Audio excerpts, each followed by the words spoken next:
teman-teman, hari ini kita bakal ngobrol santai tapi penting bareng Ade Firmansyah atau yang biasa kita kenal Bang Adef. Assalamualaikum, Ade Firmansyah, anggota DPRD dari fraksi PKS, anggota Komisi D.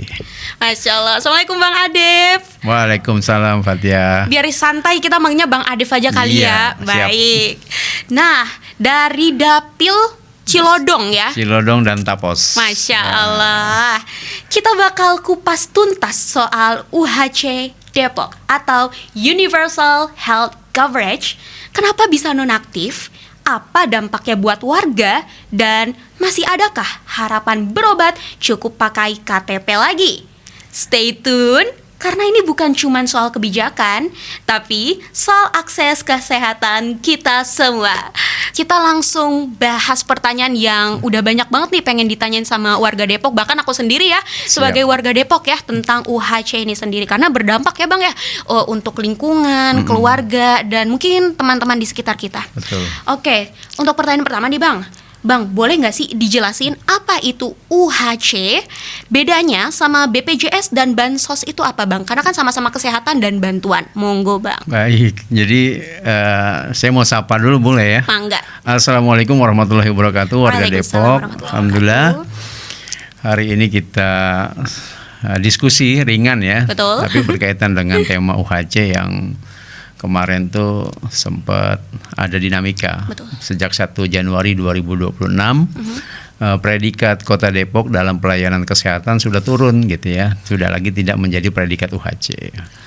Yang kedua, ditambah lagi dinamika pas 1 Februari 2026 semua KIS PBI dinonaktifkan sementara. Betul. Sehingga pelayanan kesehatan terutama buat warga rentan, miskin dan miskin ekstrim itu sangat berdampak gitu ya. Nah, kalau tadi pertanyaannya berkaitan tentang apa sih bedanya UHC dengan Bansos kali ya, bukan dengan BPJS, karena UHC itu adalah sebuah predikat. Jadi BPJS itu kan ada dua skemanya, yaitu BPJS Kesehatan Mandiri dan BPJS Kesehatan KIS PBI, penerima bantuan iuran. Nah, kalau yang mandiri ini seperti contoh misalkan para pekerja-pekerja formal. Ya, dia secara otomatis dengan lembaga perusahaannya, ya, baik di BUMN, para ASN atau perusahaan-perusahaan swasta itu diwajibkan menyertakan para karyawannya dengan BPJS secara mandiri. Betul. Nah, itu BPJS mandiri. Nah, kalau KIS PBI adalah BPJS yang dialokasikan anggarannya diintervensi baik pusat maupun daerah. Ya, diperuntukkan untuk warga rentan, warga miskin dan miskin ekstrim. Kira-kira seperti itu. Baik, berarti Jadi, ternyata memang beda ya Bang beda, ya. Jadi kalau kita menanyakan tentang apa bedanya UHC, BPJS dan Bansos, pertanyaannya dua saja. Apa beda UHC ketika Kota Depok ber-UHC dengan ketika Depok sekarang kembali ke Bansos untuk kesehatan. Nah, yang sangat membedakan kalau UHC ini kan sifatnya dia universal. Betul. Jadi dia memberikan jaminan kesehatan buat seluruh warga Depok tanpa diskriminasi, dia mendapatkan akses layanan kesehatan. Ya, satu itu. Jadi namanya juga universal. Yes. Jadi semua warga Depok terakses layanan kesehatan cukup dengan menunjukkan identitas domisili, misalkan seperti KTP. Betul. Atau kartu keluarga. Ketika dia perlu layanan kesehatan terutama untuk gawat darurat, ya, kemudian harus dirawat inap. Jadi cukup dengan KTP atau kartu keluarga, maka dia wajib dilayani oleh seluruh rumah sakit I see. yang ada di Indonesia. Oke. Jadi UHC itu dia sebuah predikat. Nah, saya mau kembali kepada BPJS Mandiri dan KIS PBI ya. Dia ketika dia mencakup 80% kepesertaan aktif dengan 98% peserta JKN warga Kota Depok, maka dia mendapatkan predikat UHC. I see. Gitu. Oke, berarti universal ya, benar-benar Ya, gitu, gitu. health. Oke, baik. Berarti itu UHC adalah predikat ya. Predikat. Jadi Oke. predikat dari istilah jaminan kesehatan nasional kepada satu daerah, kabupaten dan kota ketika dia mencakup kepesertaan 98% warganya terhadap JKN dan 80% minimal keaktifan pesertaannya dalam JKN. Jadi dia ada gabungan antara BPJS Mandiri dengan KIS PBI. Gitu, digabungkan kepesertaannya. Nah, kalau Kota Depok secara kepesertaan sebenarnya sudah 100% lebih. Baik. Gitu, tapi memang keaktifannya untuk warga Depok di bawah 80%.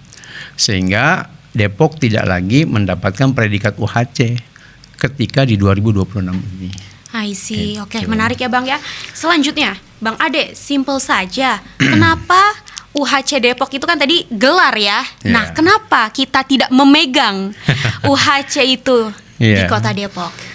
Ya, ada dua faktor sebenarnya ya. Kemarin itu diskusi kita dengan Dinas Kesehatan yang mereka rasakan cukup berat secara fiskal. Yang pertama, support anggaran transfer pusat ke daerah itu yang kemudian berkurang, kemudian tidak lagi disupport oleh anggaran APBD provinsi ya berkaitan dengan bantuan kesehatan. Ya. Kalau 2024 itu hampir 40% kita disupport oleh APBD provinsi. Tapi sejak 2025 itu provinsi sudah menarik untuk support anggaran APBD-nya. Nah, yang ketiga adalah menurunnya jumlah keaktifan para peserta BPJS Mandiri. Oke. Nah, sehingga target 80% minimal itu tidak tercukupi buat Kota Depok, sehingga Kota Depok kalau saat itu dia untuk mendapatkan kembali predikat UHC atau kembali ke UHC, maka harus menyiapkan anggaran kurang lebih sekitar 184 miliar gitu. Nah, tetapi kekuatan fiskal kita saat pembahasan di Badan Anggaran itu hanya 103 miliar. Sehingga tidak bisa mencakup untuk mengaktifkan sampai dengan keaktifan 80%. Itu kira-kira seperti itu. Baik. Nah, selanjutnya nih Bang. Kalau misalnya kita ngomongin tentang poin pertama dan kedua tadi, bukankah UHC dulu berjalan baik? Apakah yang berubah sekarang? Kalau misalnya UHC itu gelar, berarti lebih ke kesehatan Depok ya Bang ya? Iya. Nah, apa yang berubah sekarang? Jadi gini, saya belum menjawab pertanyaan yang pertama secara menyeluruh ya. Tadi kan kita baru menjawab tentang UHC, kelebihannya. Betul. Jadi UHC itu sudah saya jelaskan tadi, dia menjangkau seluruh rumah sakit se-Indonesia. Tetapi syaratnya mau di kelas 3 ya, karena dilayani untuk UHC itu programnya kan program KIS PBI juga. Betul. Jadi hanya dilayani untuk yang kelas 3. Bagaimana perbedaannya dengan bansos kesehatan? Nah, kalau bansos kesehatan berdasarkan aturan sekarang mengacu kepada Inpres nomor 4 tahun 2025 tentang data tunggal sistem sosial ekonomi nasional, itu kan ada pembagian klasifikasi. Jadi ada desil namanya istilahnya gitu. Jadi yang mendapatkan bantuan sosial itu yang di desil 1 sampai 5. Gitu. Nah, maka bansos kesehatan itu hanya menjangkau warga Depok yang masuk dalam klasifikasi di desil 1 sama 5 saja. Kalau UHC dia tidak mengklasifikasikan itu. Dia menjangkau seluruh warga Depok ya. Yang penting dia ber-KTP Depok mau dirawat di kelas 3. Rawat inapnya, kelasnya gitu ya. Nah, yang kedua yang sangat membedakan antara ber-UHC dengan bansos kesehatan, kalau UHC itu dia menjangkau seluruh rumah sakit yang ada di Indonesia yang dia menyelenggarakan BPJS gitu. Jadi ketika misalkan ada warga Depok ini mau Idul Fitri pulang kampung, sampai di kampung dia sakit misalkan gitu ya, perlu dirawat inap di sana, itu bisa cukup dengan KTP Depok dirawat misalkan di daerah tempat dia sedang di kampungnya gitu, tanpa dia harus pulang ke Depok. Kalau bansos enggak, dia hanya rumah sakit yang bekerja sama dengan pemerintah kota. Batasannya itu. Jadi sangat berbeda gitu ya. UHC itu sebuah keistimewaan buat buat jaminan kesehatan warga masyarakat ya. Kalau biasa kita ngomong tuh privilege ya. Privilege istilah kerennya gitu, keistimewaan. Nah, kalau kita bicara pelayanan dasar, sebenarnya kan ini bagian dari amanah konstitusi kan, memberikan perlindungan bagi segenap bangsa gitu ya. Betul. Nah, ini salah satunya sudah pernah dirasakan oleh pemerintah Kota Depok di era Pak Idris dan Bang Imam. Memang pada saat lahirnya UHC di Kota Depok itu kan di era Pak Idris dan Bang Imam. Tapi semangatnya adalah saat itu kami yang ada di Komisi D waktu periode sebelumnya itu kan kita pernah mengalami ada COVID ya. Iya. COVID-19 itu kan terakhir sampai 2022. Dampak COVID itu mempengaruhi banyaknya warga Depok yang hilang pekerjaan. Betul. Gitu. Nah, sehingga ketika dia hilang pekerjaan, secara otomatis perusahaannya sudah tidak lagi membayarkan BPJS-nya. Betul. Dia jadi sudah tidak punya lagi BPJS yang aktif. Nah, tiba-tiba dia sakit. Kondisinya ketika dia sakit, banyak sekali tuh kita temukan sakit BPJS-nya dalam keadaan tidak aktif. Karena sudah setahun nggak dibayar, karena sudah tidak kerja lagi. Nah, saat itu kita diskusikan. Nah, kita menanyakan kepada Kementerian Kesehatan, kepada Dinas Kesehatan, dalam situasi seperti ini ada nggak sih program yang sehingga kita bisa memberikan jaminan kepada warga kota yang saat kondisinya seperti ini, kehilangan pekerjaan ketika COVID. Dia menjadi pekerja non formal, bukan penerima upah gitu kan, dan tidak di cover oleh sebuah lembaga perusahaan yang memberikan jaminan kesehatan buat dirinya. Maka kan mestinya kita hadir sebagai pemerintah untuk memberikan perlindungan kepada masyarakat. Itu semangatnya saat itu. Nah, ternyata ada namanya Undang-Undang Nomor 40 Tahun 2009 tentang SJSN. Sistem Jaminan Sosial Nasional SJSN itu. Dia meliputi di antara itu tadi ya, turunannya adalah program BPJS. Ada BPJS Mandiri, ada KIS PBI.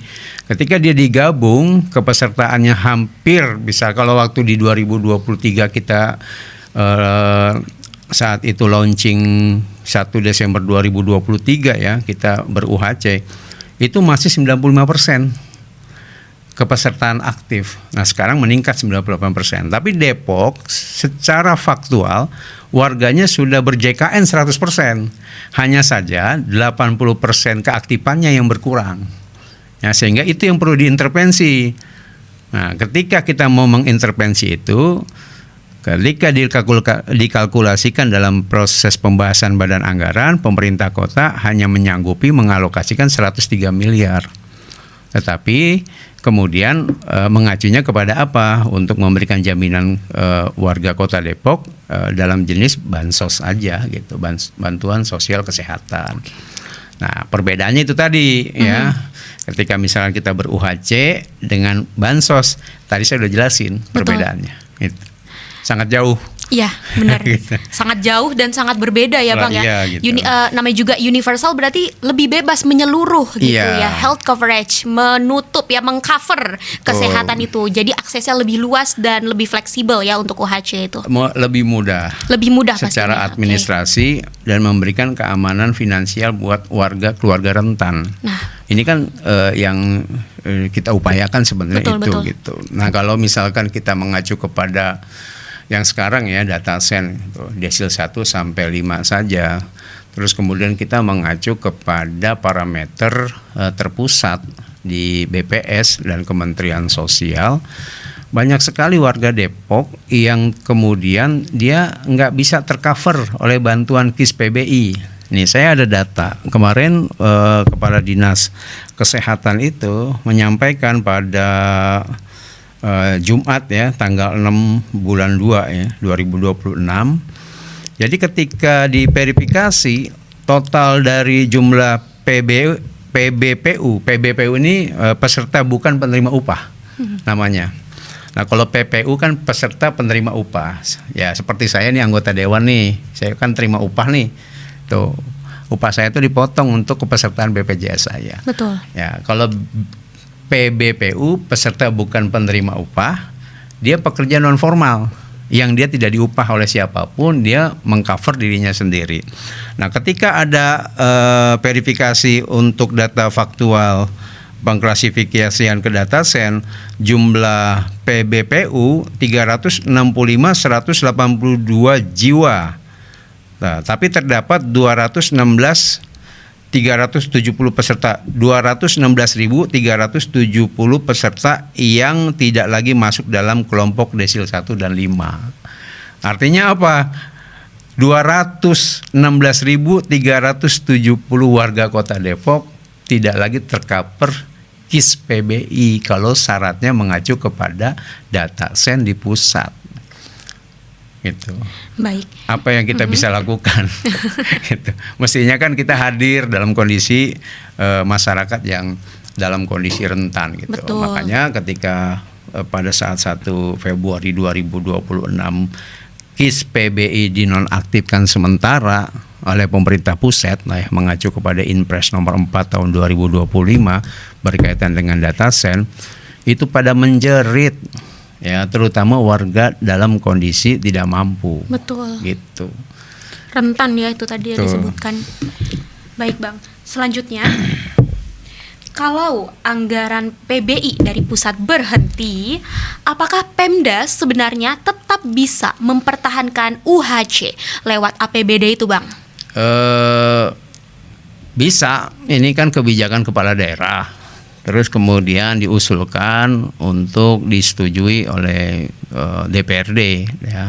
Karena pemerintahan daerah kan berdasarkan Undang-Undang 23 tahun 2014 itu meliputi pemerintah eksekutif dan legislatif, ya, atau pemerintah kota yang dipimpin oleh wali kota dan DPRD gitu ya, untuk membangun satu wilayah kota, ya, dengan otonomi yang diberikan oleh pemerintah pusat.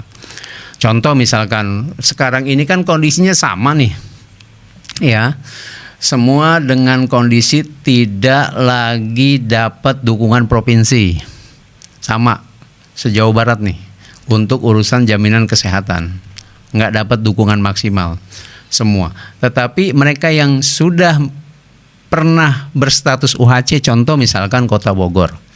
Nah, Kota Bogor ini sama dengan situasi yang dialami oleh Kota Depok. Tapi dia tetap mempertahankan predikat UHC-nya. Artinya apa? Pertanyaannya, ketika kondisi-kondisi seperti itu terjadi, mungkinkah kota dan kabupaten masih menargetkan targetnya dalam cakupan UHC? Bisa Kota Bogor.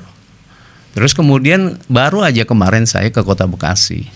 Kota Bekasi kan kondisinya dengan jumlah populasi yang sama gitu ya, dia masih mempertahankan predikatnya sebagai UHC. Jadi diintervensi oleh dana APBD gitu. Nah, Kota Bekasi itu kemarin ada kebutuhannya 185 miliar untuk mengcover agar Kota Bekasi tetap ber-UHC. Akhirnya sama kan dengan Kota Depok. Betul. Kota Depok itu sekitar 184 miliar, Kota Bekasi 185 miliar. Selisih 1 miliar. Ya, di anggaran APBD murninya Kota Bekasi menyiapkan hanya 120 miliar dulu. Tetapi dia akan intervensi sisa kekurangannya berdasarkan prediksi analisa kebutuhan untuk iuran BPJS kepesertaan PBI dilakukan di APBD perubahan 2026 gitu. Nah, kemarin kita juga sebenarnya mendorong seperti itu, ya. Ketika situasi-situasi yang seperti ini, maka kemudian ada diskusi antara Dinas Kesehatan dan kita di DPRD, di Komisi D, bagaimana kita merumuskan mekanisme agar kembali di 2026 Depok berpredikat UHC lagi gitu. Ya, salah satunya adalah mendorong anggaran perubahan, ya, sisa silva atau sisa hasil perhitungan belanja 2026 gitu ya. Itu di 2025, untuk di 2026 itu nanti kita dorong untuk bisa mengcover KIS PBI, mendorong kepesertaan aktif hampir 80%. Mudah-mudahan pemerintah kota punya semangat yang sama dengan kami yang ada di Komisi D, ya. Kita juga bersepakat anggota Komisi D untuk mendorong kembali Depok ber-UHC. Semua lintas fraksi bersepakat amin. dan sudah ditandatangani kesepakatan itu bersama Dinas Kesehatan. Amin. Semoga usahanya kita semua tercapai ya. Amin, amin. Ya Allah. Mudah-mudahan. Baik, selanjutnya nih Bang. Artinya ini soal kemampuan anggaran atau soal komitmen pemerintah daerah nih Bang? Dua-duanya. Tidak bisa dipilih satu ya Bang? Dua-duanya. Tapi yang paling utama adalah goodwill daripada wali kota Depok gitu ya. Pemerintah kota mau punya kebijakan kembali ber-UHC atau hanya sebagai memberikan jaminan kesehatan buat warganya melalui mekanisme bansos saja gitu udah cukup. Karena kami juga tanya ya, kita juga tanya di kota Bogor ya waktu itu, kenapa dengan kondisi yang sama kota Bogor masih mempertahankan UHC? Jawabannya kepala daerah kita ingin melindungi segenap warga kota Bogor gitu ya. Dengan jaminan kesehatan, program UHC ini memberikan kemudahan akses pelayanan buat mereka gitu. Jadi kita bahasa dia tuh istilahnya jungkir balik berdarah-darah kita pertahankan agar kota Bogor tetap ber-UHC gitu. Nah, kemudian di kota Bekasi kemarin kita tanya juga kepala daerahnya yang mempunyai keputusan untuk mempertahankan tetap ber-UHC. Nah, kembali lagi kalau kita lihat daripada kota kabupaten penyangga ibu kota Jakarta, Kabupaten Bogor baru saja yang tadinya belum ber-UHC, mereka sudah berpredikat UHC. Masa kita turun sih gitu. Kalau orang Depok kan biasa seri aja ogah, ya kan? Apalagi kalah kan begitu istilahnya, benar nggak? Mestinya nggak begitu, kira-kira. Baik, nah Bang, benarkah untuk mempertahankan predikat UHC itu kuncinya ada di political will ya, kepala daerah seperti yang sudah dibahas itu ya. Berarti memang benar ya, tetap ada political will atau goodwill itu tadi sendiri ya. Oke, nah selanjutnya tadi kita udah ngomongin tentang mempertahankan predikat UHC. Dampak paling nyata nih Bang yang Bang Adef temukan di masyarakat setelah UHC dinonaktifkan apa? Karena aku sebagai Gen Z ya, melihat di sosial media itu banyak sekali saudara dan keluarga kita ya, lingkungan kita, driver yang mau cuci darah itu kesusahan. Banyak sekali peraturan-peraturan yang mereka sendiri kaget gitu, unexpected ya istilahnya. Kok bisa gitu, wah sedih sekali. Mendadak lagi kan? Betul Bang. Mangga Bang, silahkan. Ya, jadi kalau kita bicara dampaknya ya sangat luar biasa, membingungkan mereka yang dalam kondisi secara ekonomi sedang tidak baik-baik saja gitu ya. Terutama buat warga rentan, warga miskin dan miskin ekstrim lah kira-kira sebagai orang yang perlu kita lindungi gitu ya. Nah, ketika tidak ber-UHC itu contoh misalkan pas banget berbarengan dengan KIS PBI dinonaktifkan dalam kondisi dia dirawat inap. Betul. Ya, dan dia peserta KIS PBI gitu ya, aktif sebelumnya, tiba-tiba disampaikan oleh perawat atau dokter yang merawat di rumah sakit, ibu, bapak, saat ini BPJS-nya nonaktif. Ya Allah. Jadi kalau misalkan bapak ibu mau melanjutkan perawatannya bisa, tidak tetap dilayani, tapi dengan kondisi harus bayar secara mandiri, gitu. Kaget dong orang kan. Kalau yang punya uang gitu kan, dia bisa melanjutkan sampai tuntas pengobatannya. Kalau yang dalam kondisi dia tidak punya uang gitu ya, atau nggak punya biaya, maka dia udahlah kita pulang aja. Betul, gitu. betul. Akhirnya takut ke rumah sakit, takut untuk berobat. Nah ini kondisi yang kita bilang kalau dalam akses layanan kesehatan itu kan nggak boleh ada diskriminasi. Dia harus tidak boleh dalam kondisi kebingungan gitu ya, warga Depok, terutama untuk warga yang dalam kategori warga rentan gitu ya. Kira-kira. Rentan sampai ekstrim ya, juga sampai miskin ekstrim itu harus dibantu gitu. Itu tanggung jawab kita sebagai negara ya, sebagai pemerintah kota untuk hadir dalam kondisi warga masyarakat kebingungan gitu. Karena ketika dia sehat, dia juga penyumbang pajak kok. Betul. Dia belanja misalkan ke toko modern, pasti ada pajaknya di situ. Betul. Dia misalkan belanja ojek online, dia bukan penerima upah, benar ya? Betul. Ya, tapi kan dia juga isi bensin kan? Ya, dia isi bensin di SPBU. SPBU-nya kan ada pajaknya juga. Kalau dia ngisinya di di SPBU di Kota Depok, dapat bagi hasil pajaknya. Betul. Artinya kita nggak tepat juga kita misalkan ada istilah ya saat ini untuk seolah-olah malah menyalahkan masyarakat gitu ya. Ini bantuan tidak tepat sasaran. kalau ber-UHC. Banyak warga yang kemudian yang memakai UHC itu warga yang mampu gitu. Kan kalau namanya kita memberikan perlindungan tuh nggak boleh bicara tepat sasaran atau tidak tepat sasaran. Semua pasti tepat sasaran. UHC saya tegaskan tepat sasaran. Kalau bicara UHC kan mereka yang mendapatkan akses itu adalah warga Depok, ber-KTP Depok atau berkartu keluarga Depok yang diakses layanan UHC Kota Depok itu.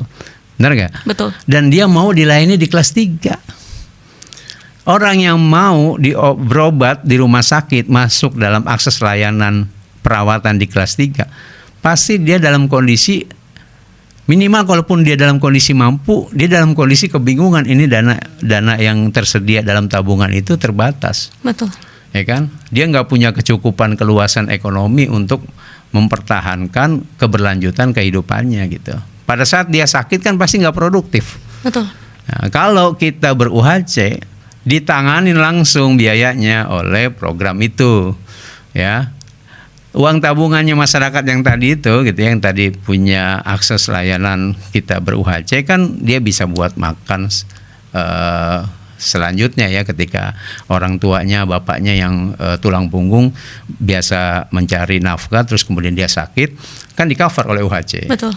Nah, dana tabungannya bisa untuk anak-anaknya makan, sekolah Alokasi dan yang sebagainya lain. sampai dia sembuh. Betul. Kan seperti itu. Betul. Nah, sekarang kalau kondisinya tidak ber-UHC ditambah KIS PBI di non-aktif, kayak apa kebingungan mereka? Betul. Uang yang tadinya tabungan dia paksa untuk Dipakai. berobat dulu. Betul. Yang biasanya bisa dia saving, dia simpan. Iya gitu. Mau tidak mau ya harus dipakai. Iya. Karena untuk kesembuhan itu, karena saat dia sakit dia tidak Betul. produktif. Setuju. Jadi ini yang membuat situasi kondisi yang sangat berbeda gitu ya. Maka kita pengen mendorong itu gitu ya, untuk kembali Depok dalam predikat UHC ya, sehingga memberikan jaminan kesehatan buat warga Depok secara semesta. Tepat kok sasaran. Kenapa? Yang memakai warga masyarakat rentan. Kalau dia warga yang mampu, ketika dia sakit, dia pasti tidak mau dilayani di kelas 3. Betul. Dia punya KIS PBI, dia naik kelas, saya mau dilayani di kelas 1 atau VIP. Yang mampu ya. Iya. Tapi kalau dia keluarga rentan, dalam kondisi tadi saya ceritakan secara ekonomi pas-pasan, dia pasti memilih, ya sudah nggak apa-apa, yang penting saya dirawat walaupun di kelas 3. Gitu. Karena tujuan saya mau sehat. Iya, jadi kalau misalkan ada beberapa orang yang menyatakan ya, terutama pada elit-elit partai politik gitu ya, atau pemerintah kota, salah satu pejabat pemerintah kota bilang ini tidak tepat sasaran karena UHC banyak dipakai oleh warga tidak mampu. Lihatin dulu datanya. Ya, saya 266 pasien mengadvokasi dalam program ini. Semuanya keluarga rentan. Bahkan mereka yang takut ke rumah sakit padahal kondisinya sakit. Ya, saya kasih contoh warga Tapos, namanya Endin. Hampir 2 minggu dia terbaring sakit. Dia nggak berani dia ke rumah sakit. Apa alasannya? Karena nggak punya biaya. Ya, dia terpaksa menunggu gitu ya. Bagaimana caranya untuk dia bisa sembuh? Ya, tetapi kelihatan kondisinya luar biasa. Akhirnya saya bilang, Depok ini ada program UHC dalam jaminan kesehatan. Kalau si Endin ini punya KTP Depok, silakan berobat ke rumah sakit. Nanti saya advokasi. Ketika saya advokasi, dia ber-KTP, 4 hari dia dirawat. Before after, sekarang dia aktif di Karang Taruna. Alhamdulillah. Di Karang Taruna, Kelurahan Tapos, di salah satu RW dia aktif. Gitu ya, untuk membantu kegiatan-kegiatan sosial, membantu kegiatan-kegiatan kepemudaan. Akhirnya apa? Dari program itu terus kemudian menghasilkan orang yang produktif lagi. Iya, betul. Ya, orang dia nggak punya uang, dia nggak berani ke ke rumah sakit gitu ya. Pas kita sampaikan ada program UHC, kita sudah berpredikat UHC, berobat bagi warga yang punya KTP Depok itu tidak boleh tidak terakses. Dia pasti terakses. Silakan aja ke rumah sakit. Saat itu dia masuk ke rumah sakit ASA, Anugerah Sehat Afiat, 4 hari kabarnya dirawat di situ, kemudian keluar dari perawatan sudah sembuh, pas nggak lama kemudian saya dapat kabar, dapat undangan ada kegiatan kompetisi bulu tangkis, panitianya dia. Masya Allah. Gitu. Yang tadinya dia terbaring, tinggal nunggu apakah bisa hidup atau mati saja. Betul. Karena dia nggak berani ke rumah sakit. Nah, kemudian ada program ini, dia terbantu. Gitu. Dan jadi produktif, jadi panitia badminton ya. Apa jadi atletnya juga? Ya. Masya Gitu Allah. kira-kira. Memang ya kesehatan itu tuh kunci ya. Kalau Ya. misalnya udah sakit sesepele ini kan sekarang lagi banyak tuh batuk pilek aja tuh udah udah berasa ya Allah. Iya, iya. Udah tidak produktif itu tuh. Oke, selanjutnya nih Pak. Apa jaminan DPRD akan terus mengawal agar warga cukup berobat hanya dengan KTP lagi? Ya. Jadi yang pertama ini kan perlu perlu pembahasan ya. Kalau kemarin itu kan sempat kita menerima aspirasi dari masyarakat yang melakukan gerakan aksi demonstrasi. Betul. Berkaitan dengan agar UHC bisa kembali di Kota Depok ya. Aliansi Rakyat Bantu Rakyat. Saya senang banget mereka bergerak gitu kan untuk membantu memperjuangkan suara masyarakat yang dalam kondisi kesulitan dan menjerit ya, terutama ketika Depok tidak ber-UHC, terus kemudian pas juga KIS PBI dinonaktifkan serentak gitu ya. Nah kemarin tuh sempat ada komitmen ya dari Ketua DPRD bahwa akan berupaya semaksimal mungkin ya untuk Depok ber-UHC dengan mengalokasikan di anggaran perubahan ya. Jadi mohon doanya dan dukungan dari masyarakat agar Depok tetap ber-UHC ya. Dengan dukungan masyarakat, mudah-mudahan juga Pak Wali Kota juga tergerak hatinya untuk terus kemudian mengembalikan Depok dalam predikat UHC. Betul, gitu. amin ya Allah. Semoga apa yang diusahakan dan doa-doa warga Depok ini Iya. segera terwujud ya. Amin. Betul. ya Jadi Allah. penting juga bukan hanya doa dan dukungan juga gitu kan. Tapi- Biasanya kita kan public policy ini kan bukan hanya dari top down ya, dari pemerintah terus kemudian membuat satu program, tapi bisa juga dari bottom up karena suara-suara kebutuhan. Makanya jangan berhenti bersuara kalau memang UHC dianggap adalah bagian penting buat jaminan kesehatan warga Depok. Warga Depok penting juga bersuara gitu. Betul. Sebagai pemilik mandatori Tertinggi. kan gitu kan. Karena tadi dan salah satunya adalah aliansi warga bantu warga itu sendiri ya. Iya, gitu. Benar-benar berhak untuk bersuara ya, karena selain kita sudah mengusahakan itu juga ya, karena kita selain sudah mengusahakan dari atasan juga, warga sebagai mandat tertinggi ya, itu kita semua berhak gitu untuk menyuarakan apa yang sepatutnya disuarakan. Salah satunya adalah tentang Depok ber-UHC kembali atau Universal Health Coverage. Modal KTP aja loh ya. Tadi seperti Pak Enden ya, Bapak ya, Pak Enden itu ya. Endin. Endin. Bang ya, Endin. Bang Endin tuh ya.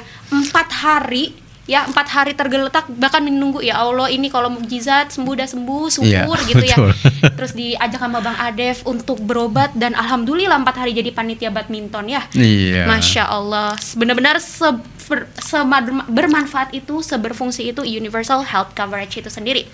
Oke, pesan tegas Bang Adef Ya. untuk Pemkot soal UHC hari ini, mangga Bang. Masya Allah, ini ketika diminta pesan tegas gitu ya, kita ini kan pemerintahan daerah gitu ya. Salah satu tugas utamanya adalah menjawab konstitusi atau undang-undang. Di dalam Undang-Undang Dasar 1945 dia ada alinea keempat. Di alinea keempat kalimat pertama mengatakan memberikan perlindungan bagi segenap bangsa gitu ya. Nah, perlindungan ini kan ada definisi macam-macam termasuk perlindungan buat jaminan kesehatan. Bahkan tertulis di dalam Undang-Undang Dasar 1945 pasal 28 ayat H terkait dengan akses layanan kesehatan. Artinya ketika kita mendorong kembali ber-UHC, kita sudah menjawab konstitusi yang kemudian menjadi amanah kita bernegara. Betul. Gitu. Nah, yang kedua ini saya ingin menggerakkan semua gitu ya pihak yang memiliki kepentingan dalam hal pembahasan ya kebijakan ini gitu ya, bahwa terus kemudian kalau di Islam itu ya ada Al-Qur'an surat Al-Maidah ayat 32 dalam kutipan di tengahnya mengatakan barang siapa yang memelihara atau menyelamatkan satu nyawa manusia, maka dia sudah memelihara atau menyelamatkan manusia semua. Maksudnya semua itu maksudnya sedunia gitu loh. Nah, ini kan menjadi motivasi semangat kita harusnya untuk memberikan kontribusi kepada rakyat kita, masyarakat Kota Depok, terutama dalam kondisi mereka rentan, terutama mereka dalam kondisi miskin atau miskin ekstrim untuk terbantu gitu. Nah, ini kira-kira gitu ya, saya dalam kesempatan diskusi kita ini gitu ya, Betul. ingin menyampaikan kepada pihak yang mempunyai kepentingan dalam hal menentukan kebijakan untuk secara frekuensi sama lah kira-kira ya. Dan saya sangat menyambut baik ya kemarin gitu ya teman-teman kita yang ada di anggota DPRD yang ada di Komisi D ya atas dasar hati nurani yang sama ingin membantu warga Depok bersepakat untuk mendorong kembali Depok berpredikat Universal Health Coverage. Amin. 2026 ini. Siap. Last but not least, Siap. dan untuk warga Depok, apakah masih ada harapan UHC bisa kembali? Kalau misalnya tadi kita kalau misalnya Bang Adif udah ngasih statement tegas, ada nggak sih Bang harapan untuk Depok ber-UHC kembali? Ada, saya harus optimis katakan ada gitu ya.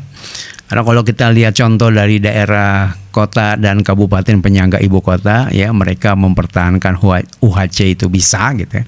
Kenapa Kota Depok enggak gitu? Apa? Semua instrumen hukum dan kebijakannya juga sama gitu ya, mengacu undang-undang yang sama, mengacu peraturan yang sama. Jadi kalau kita bilang mereka bisa, kenapa Depok enggak gitu?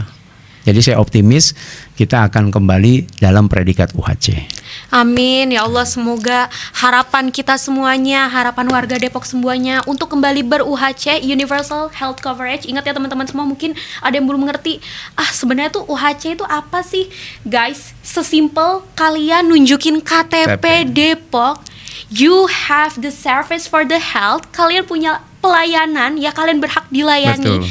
Yang penting kalian modal KTP ya, dan kalian mau dilayani di kelas 3 itu udah bisa banget ya.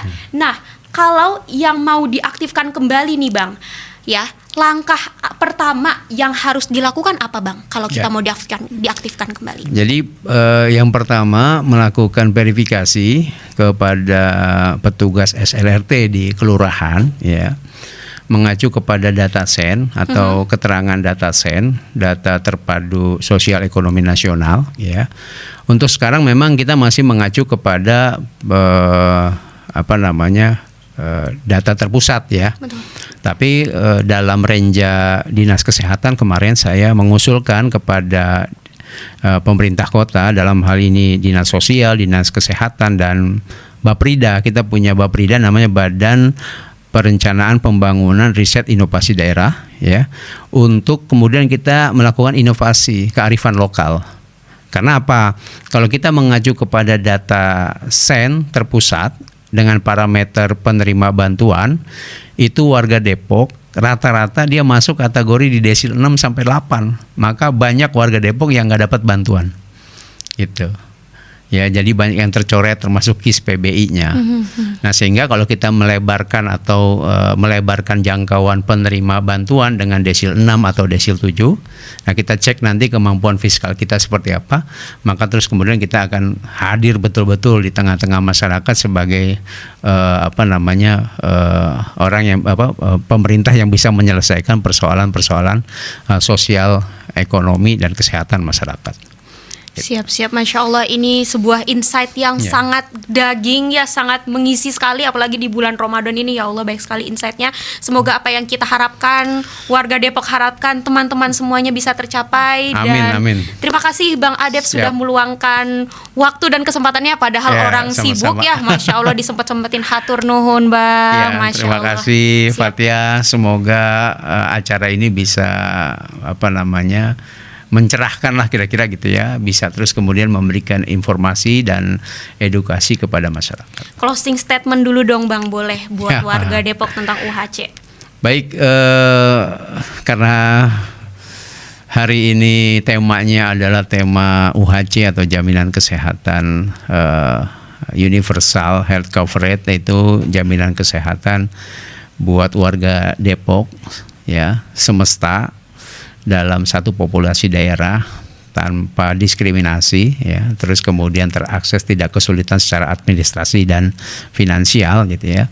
Mudah-mudahan DPRD dan pemerintah kota bisa bersepakat dalam pembahasan kebijakan kota, terutama untuk mendorong kembali Depok ber-UHC. Kenapa? Karena UHC sangat penting gitu ya untuk memberikan jaminan kesehatan buat warga Depok, terutama buat masyarakat rentan, masyarakat yang sedang kondisi tidak mampu gitu ya.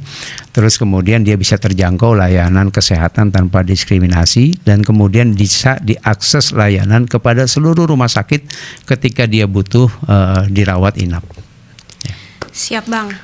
Teman-teman semuanya, isu kesehatan bukan sekadar soal angka di anggaran, tapi soal akses hidup warga. Kita tentu berharap kebijakan yang diambil benar-benar berpihak pada masyarakat.